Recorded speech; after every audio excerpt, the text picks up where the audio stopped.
با مقصد پیشگیری حالت‌های فوق‌العاده در موسم تیره‌ماه و زمستان با راه ماندن حجت‌گذاری کمیسیای حالت‌های فوق‌العاده مرکزهای سلامتی در مؤسسه دولتی کمک اولیه طبی سانیتری در ناحیه ووسه با اشتراک رهبریت و کارمندان مسئول شعبه کمیته حالت‌های فوق‌العاده و مدافع گردنی در ناحیه ووسه و کارمندان مرکزهای سلامتی همایش معرفتی دستوردهی برگزار گردید.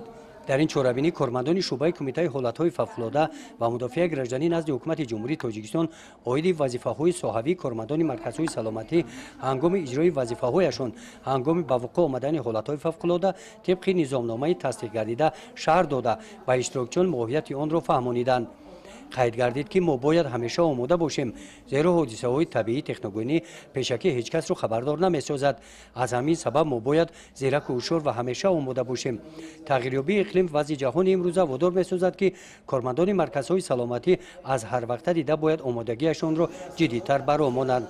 کمیسیای حالت‌های فوق‌العاده مرکزهای سلامتی فعالیت خود را طبق قانون جمهوری تاجیکستان درباره مدافع گردنی، قانون جمهوری تاجیکستان درباره حفظ اهالی و حدود از حالت‌های فوق‌العاده دارای خصوصیت‌های طبیعی و تکنوگونی بر راه مانده کارها را در این سمت باید جانب نمایند. از طبق قانون جمهوری تاجیکستان درباره مدافع گردنی ماده 14 ماده است که هر یک تشکیلات واسه شکل خصوصی مالیویش یعنی دولتی خصوصی و دولتی بودنش باید حجت‌گذاری سمت مدافع گردنی داشته باشد، یعنی که از روی همو حجت‌گذاری عمل نماید در رفع حالت‌های فوق‌العاده طبیعی یا تکنوگونی.